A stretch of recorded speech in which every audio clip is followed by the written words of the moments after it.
Hello everyone, myself Shamapti. Welcome to my short. Nucleic acid কি দ্বারা গঠিত? Nucleotide. Nucleotide দ্বারা গঠিত।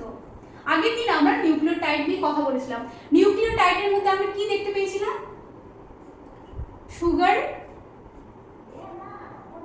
কি ছিল? তারপরে ছিল নাইট্রোজেন বেস,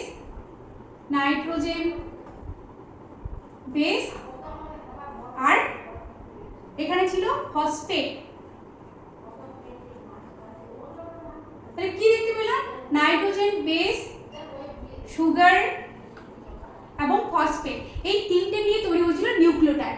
এই নিউক্লিওটাইডগুলো একের পর এক রৈখিক আকারে যুক্ত হয়ে অ্যান্টি প্যারালালি এগুলো থাকে। এটা আমরা দেখতে পাই ডিএনএ, কারণ ডিএনএ হচ্ছে দ্বিতন্ত্রী অর্থাৎ ডাবল হেলিক্স দ্বারা গঠিত।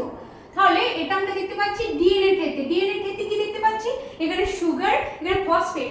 এরপর সুগারের উপরে কি থাকে? Nitrogen base. এখানে যদি আমি অ্যাডিনিন আঁকি তাহলে ডিএনএ ক্ষেত্রে এর অপোজিট কি?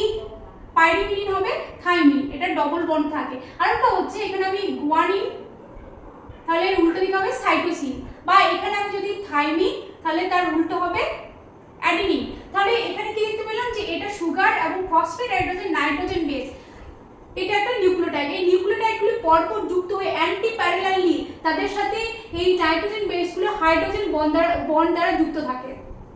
এখানে আমরা আরেকটা জিনিস দেখতে পাই, এটা যদি 5 প্রাইম হয় তাহলে এটাতে 3 প্রাইম, আর এটা আমি কি করছি, এটা 5 প্রাইম হলে এটা 3 প্রাইম। তাহলে দেখতে পাচ্ছ একটা 5 to 3, একটা 5 to 3 এই ডাইরেকশনে হচ্ছে, একটা এই ডাইরেকশন এবং এইটি আরেকটা বিপরীত ডাইরেকশনে। এটাকে বলা হয় অ্যান্টি প্যারালাল।